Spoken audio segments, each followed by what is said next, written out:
Okay, so this past June, I was sitting at home one night in the dark, and it was very quiet, and there was this one magnificent sound.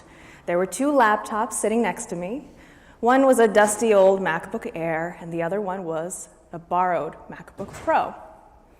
And they were whirring away, they were churning away, and it was the sound of the last few pieces of a project I'd been working on for weeks, nonstop, finally coming together. It wasn't an app, it wasn't a landing page, it wasn't a mobile website or a consumer web product. I had directed and animated a music video. It wasn't an opportunity that I expected to come my way, and it wasn't just any music video. It was for a band called Tweedy, and Tweedy is the legendary Jeff Tweedy, and his son, Spencer Tweedy, who is also the drummer. When I started the project, I had a few serious constraints. First of all, I had very little experience with 3D. I had been learning it for about a month, so I was more or less a newcomer to the medium. I also had no experience editing video, so I had to understand cinematography. I had to learn how to set up shots, how to choose the right camera angle, how to choose the right lenses, and how to build a cohesive narrative in that context. And just to emphasize how much of a noob I really was, I also didn't own any video editing software. In fact, I cut the whole thing together in a trial of Adobe Premiere. But wait, there was one more thing. I had to do the whole thing in 3 weeks. In a way, I shouldn't have accepted the project, but I was so enthusiastic about the opportunity. I was so grateful for the opportunity, and I saw it as a chance to set a baseline for my future work in 3D. It was a chance to start at the top. So last year, I wrote a blog post about the gap. The gap is a space between having technical skills, knowing what you're capable of, and successfully proving that to someone in order to get a killer job. You gotta take a running start at the gap if you want to get to the other side. Most of us end up stumbling around a little bit and kind of falling down the gap. In fact, this happened to me right out of school. I didn't think at the time that I could apply to top-tier technology companies. I assumed that the bottom rung was a natural start to a career. But here's the thing. Hanging out in the bottom rung really slows you down. You don't get the support, experience, and mentorship that you need to keep on growing. The people around you don't value your work, and you aren't building up your portfolio and setting yourself up for success. So I'd like to share a few emails I received from people who felt like they were on the bottom rung. This one is from a friend in Florida. He said, "They say if you're the smartest person in the room, you're in the wrong room. I think I might be in the wrong room. I've been working very hard on and off for 5 years to move my company in a direction I'm not sure it will ever go." Wow. Here's another one. This is from one of my newsletter subscribers. "Day by day at this current job, I'm getting discouraged by everyone's misunderstanding of design and how design is operated within the company structure and how my roles and responsibilities are defined and perceived by everyone else. As the lone designer, I can do very little to change it." This is a really common theme: hopelessness, feeling stuck. And this is another one from a subscriber in San Francisco. "I have a design job and I have work experience." So far, so good. "But what has happened in the past 18 months is that my portfolio is now lacking. I'm plenty busy at work, but the work I'm doing isn't what I'd want to be doing in a potential new position. I want to love my work, hopefully at an amazing place where I can be inspired by what I'm working on and continue to learn." Sounds pretty reasonable to me. But the longer we hang in there and put in our time, the longer our growth stalls. Totally fine to be junior. Everybody starts out junior. But if you can prove to the right people that you're destined for greatness, we can get there a heck of a lot sooner. So this isn't just about getting a job. This is about getting a job that will set you up for continued progress and growth. It's about finding the habits and behaviors that make you successful every single time. That is what I mean by starting at the top. So when I joined the Dropbox design team, we were pretty small, just 4 people in total. On the left there is Morgan Knudsen, one of the most talented designers I've ever worked with, and he is the one who brought me on board. There's also Yi Wei and Joshua Jenkins. These are some of the best designers I've ever had the opportunity to work with, truly exceptional talents. Right around the time I came on board, we began the rigorous process of building out a world-class design team. The team grew like a lot. Here we're at about double the size from when I first started, and by the end of my time there, we had tripled in number. There were a lot of heavy hitters on that team, people from Facebook or Google or Spotify, these real technology giants. Now, even as an experienced designer, it can be tough to imagine approaching a team at that level. But the truth is, we interviewed a lot of very inexperienced designers, straight out of college, even straight out of high school, and we even hired some of them. And what set them apart? Here it is, momentum. They were improving and producing and growing really, really quickly on their own. It's pretty much the running start that you need to take in order to clear the gap. That's momentum. Now you see this arrow here? That's a pretty normal trajectory. This is a slight upturn. We're moving forward, but maybe we're moving forward somewhat slowly. In order to get exceptional opportunities, we need to prove we have an explosive trajectory, something that looks a little more like this. And it's a compounding effect. Every time we get an exceptional opportunity and knock it out of the park, our trajectory reaches for the stars. So I'm going to talk about 3 categories of behavior that help us build that momentum. We're going to talk about producing. We have to build our portfolio to prove we can hack it. We're going to talk about connecting, being memorable, surrounding ourselves with the right people, and the ability to perform, whether that's in an interview or another form of career challenge. So let's start with production. When I was working at Dropbox, one of my managers had been an early designer at Facebook, and he had a big hand in hiring lots of really good designers there. In fact, I knew a few of them personally, and they ended up working on really high-impact stuff like the news feed or Facebook Messenger. I also knew that they had been hired straight out of school. Facebook rolled the dice on those kids, and the result was explosive value for them. So I had to ask my manager, how did you know? How did you know that these people were worth taking a risk on and would be really exceptional designers?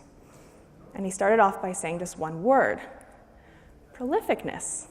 He explained that the quantity of work that they produced far exceeded that of their peers in school. I think prolificness is one of the strongest indicators of potential. When we demonstrate the consistent and frequent practice of design, it suggests a fast-growing skill set that will continue to rapidly improve. So I think there are a few keys to being prolific: quantity, speed, and focus. So we'll take them one at a time. So let's talk quantity. At the beginning of this summer, I was in a state of dissatisfaction with my ability to express myself creatively. It wasn't so much the ability part as the expression part. I'd left Dropbox, I was on my own, I had sort of opened up my own shop, and still my work felt sterile. Something was a little bit off. So I started watching the new season of MasterChef. And every time Gordon Ramsay would ask a contestant, "Is this you on a plate?" I would sort of project my shame. I would say, "You're right, Gordon, it's not me on a plate." I played this game, Kentucky Route Zero. It's an indie game. And it kind of did my head in.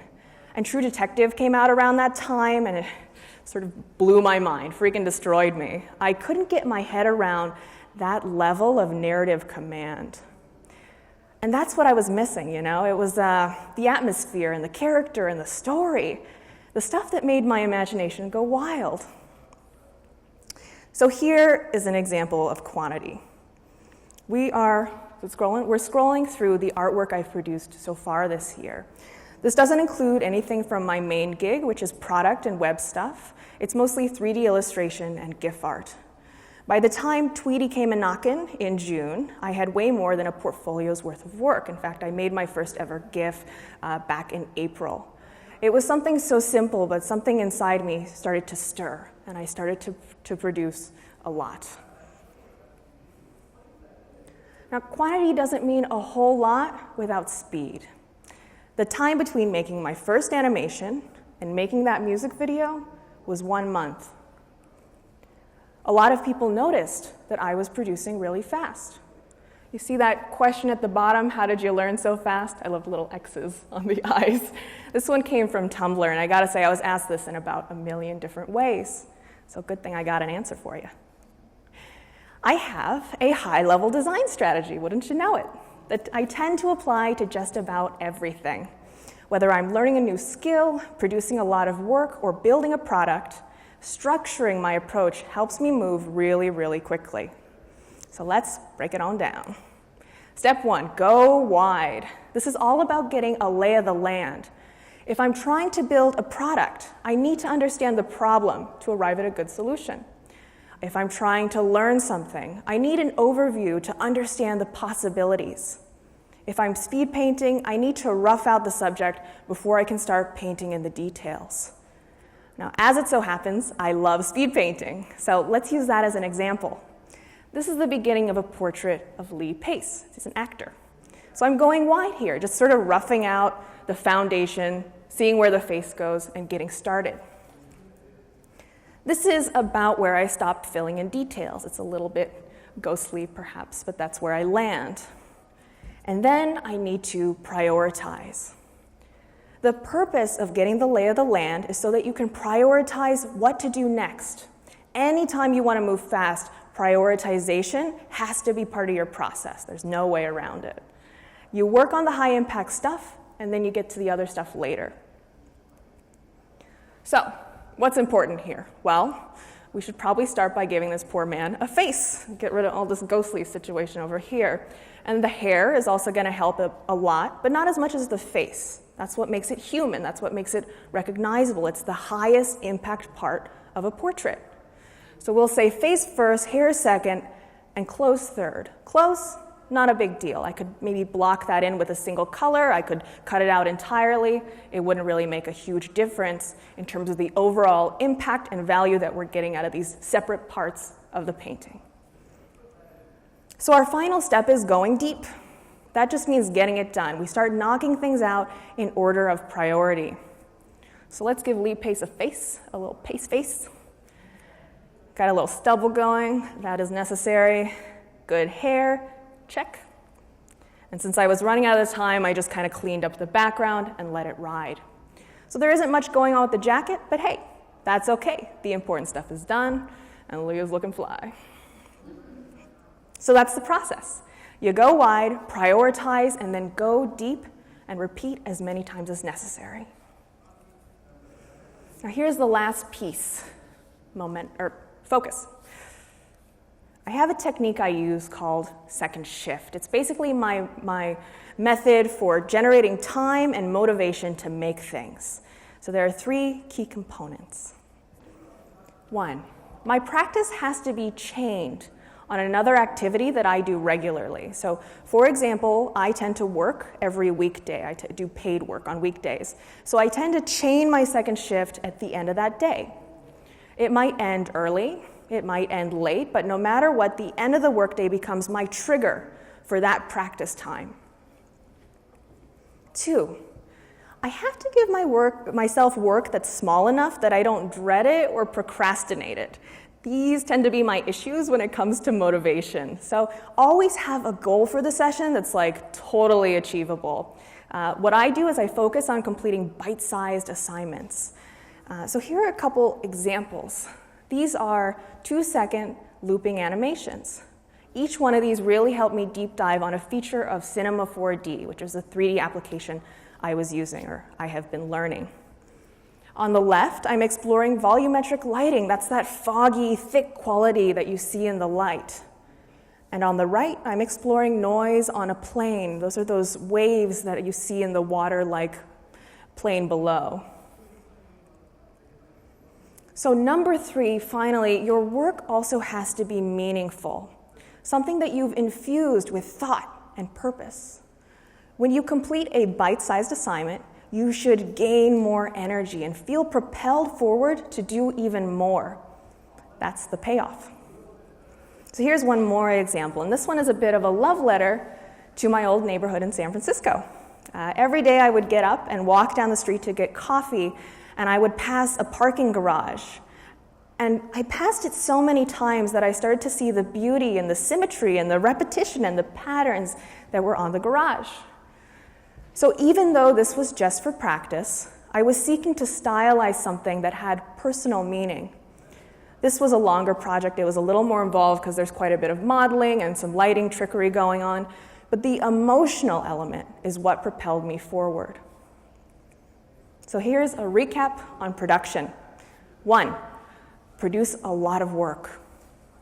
2, have a strategy for moving fast. And 3, find a predictable way to focus and get it done. Okay, so let's talk about connecting. Let's talk about people. After I did that music video, I wrote up a big blog post about it. You can check it out at allison.house. That is my URL. And it was all about the process of the Tweety video. An acquaintance wrote in to ask me, how did you get hooked up with Tweety in the first place? And it was a good question because it did not come completely out of the blue. Spencer Tweety and I had been connected through the design community for a few years. And when I thought about it, similarly at Dropbox, I was brought on board by a friend. We had been connected through the design community for a few years. And I kept thinking about it. And at Treehouse, how did I get there? Well, wouldn't you know it, I was encouraged by a couple of friends that I knew through the design community for a couple of years. So this happened to me again and again. These sort of amazing opportunities came by way of friendships that had been established long ago. So I can't say I have a particular strategy around this stuff, but I do want to share a few thoughts. I do think it keeps coming back to habits and behaviors. Now, there are millions and millions of people in our industry, and somewhere in that mix of strange and wonderful people are your people. The people you will relate to, the ones that will make you laugh, those that share your interests and your passions. People who will introduce you to even more people. And of course, people who will give you amazing opportunities. Your people are in this room right now, and you haven't even met them yet. Heck, maybe I am your people. Now, Jim Rohn famously said, we are the average of the 5 people we spend the most time with, and he makes an awful good point. We should strive to surround ourselves with individuals we can learn from and grow toward, people who make us better. If you want to be more skillful, befriend somebody who's more skillful. If you want to be more successful, well, you ought to find some people who are more successful. Find the people who are creative and curious and motivated and doing things that really interest you and invest in those friendships. So let's say we found our people. How do we connect with them? How do we nurture those relationships? I'd like to share a few personal practices. Looking back, I think these are things that really worked for me. The first practice is saying thanks, and this seems a little obvious, I know. But sometimes when we get busy or stressed out, we get really internally focused. And when we're in that state, it's very easy to forget to give those around us the recognition and the props that they deserve. My mother is actually very, very good about this. She has a fantastic and massive thank you card collection, and that is a habit that I picked up from her. For example, this card that I wrote to Morgan Knudsen several years ago. This was before either of us were working at Dropbox. This was back when he was at Google. He was a designer there, and he gave some friends and me a tour of the Google campus. I had a ton of fun. I was very, very grateful. So I wanted to put that in a form that matched my gratitude. And I came up with this. I drew a little picture of him. Now, there was nothing tactical about this. I think this is too cheesy to be tactical. But I never thought that we would be working together. So it's hard to imagine this pattern of behavior didn't contribute to the positive impression that eventually led him to bring me on board at Dropbox. Another big one for me is elevating others. When I run into someone who is always hyping their friends or doling out enthusiastic compliments, working to connect other people, I want to work with that person. I just want to be around that person. I also tend to remember those who have repeatedly supported me. So I think there's a recognition and a reputation that tends to build around that behavior. So one way this practice has been effective for me is on Tumblr. I started this year with about 600 followers, and when I started getting into 3D, I wanted to be around people who were doing 3D. I kind of wanted to be in that community.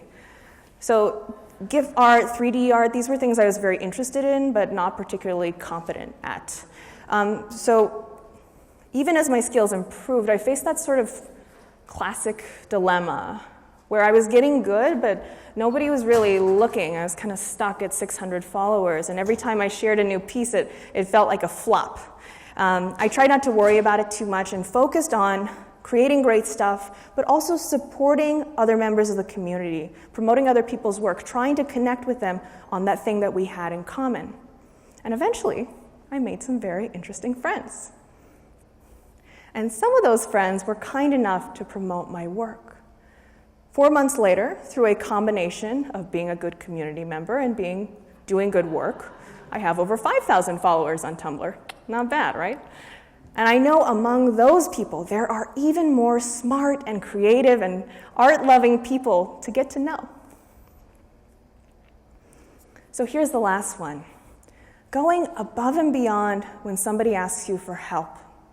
It makes a lasting impression, it makes you memorable, and it contributes to a good reputation. And I think it's also just it's good vibes for our community. People tend to mirror that behavior and want to pay it forward. So I'm going to give an example of somebody who went above and beyond for me recently. A couple weeks ago, I was building a custom 404 page, and I had this sort of harebrained idea for it where it's going to be a prompt and somebody's sort of typing at you through the screen. And I found a jQuery plugin I thought would really suit my purpose.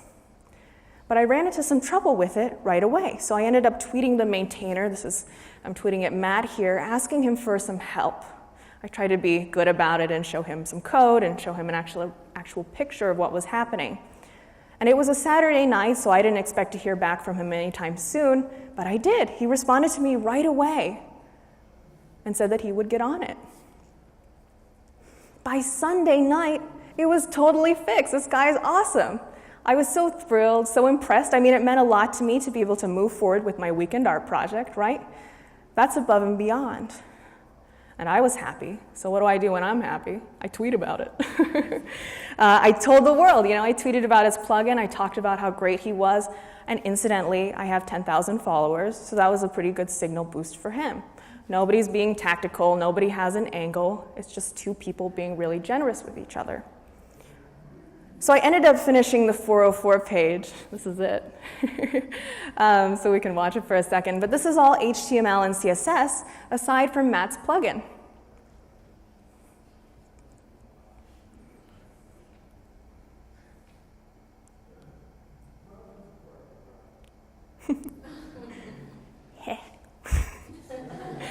So I ended up finishing the 404 page, and it ended up going viral. And I couldn't have done this without Matt's help. So now I'm happy to promote his work. I'm promoting it here at this conference. And next year, maybe if I'm on an incredible project and we need a developer, guess who's at the top of my mental Rolodex? So it's two people in the community just being generous with each other, but now the door is open for so much more. So here's the recap on connecting. 1, find your people and invest in them. 2, surround yourself with people who elevate you. And 3, elevate others by showing support and gratitude. Here's the last set of behaviors I want to talk about. Let's say you've produced a tremendous amount of work, you find yourself connected with an opportunity, and now you have an interview. Woo. How do you knock it out of the park? So let's start with effort. Effort's important. When it comes to any challenge, it's worth quite a bit. So I'll give you the secret to knocking anything out of the park. It's so simple, and it's so stupid. But 97% of people fail to do this one thing. On the left, we have the amount of effort people will expect. On the right, we have the amount of effort you should apply. Are you ready for this? The big secret. Ta-da! Yes, you should apply more effort than anybody expects. So when we do this, one of two things happens. A, people recognize you put in a lot of effort. They assume you went above and beyond the requirements, and they'll make a judgment from there. But B, this is the type of response we really want. They don't recognize that you put in additional effort necessarily, but you went so far beyond what is reasonable that your abilities become a black box to them. It seems magical. In the context of getting hired, this is a really valuable position to be in, literally, because it translates to a better offer. It's very hard to put a price on magic. So one example I can offer is my application to Carsonified from a few years ago. This is the company that eventually spawned Treehouse. Rather than sending in a cover letter and a resume to apply for the job, I went all out. I hosted a one-page website explaining why I was the perfect fit for the job on every conceivable level. And it worked. I was invited to interview. So the expectation was a resume and cover letter, and the application was a personalized one-page website. But that wasn't it. They also gave me a design challenge as part of the interview process. They were thinking of rebranding one of their products, in fact, this is early Treehouse, and asked me to mock up a new homepage. Their expectation was a rebranded homepage. What I gave them was a complete redesign. I rewrote all of the copy, and I made a screencast explaining all of my design decisions, just to really go overboard. And guess what? I got the job. It was worth all of that effort. It completely changed my trajectory. I don't think I would be standing here right now had it not been for all that effort I put in back then. But the funny thing is, I almost didn't apply. I assumed I wasn't good enough. I rationalized that it wasn't worth even trying, but now I kind of recognize that for what it is.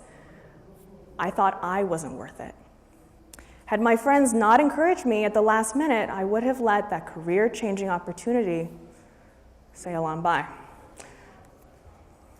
Now, in order for us to blow expectations out of the water, we have to have a really good understanding of them. We have to know those expectations. And much like design, we have to sort of understand the problem and the constraints before we can come up with a really good solution. So I'm going to cover a couple ways we can figure out an employer's expectations: asking and research. Now, beginners often have this habit of assuming that the universe is orderly and logical, and they'll be given all the information they need to succeed right up front. Unfortunately, it never happens this way. Everyone is operating on their own set of assumptions.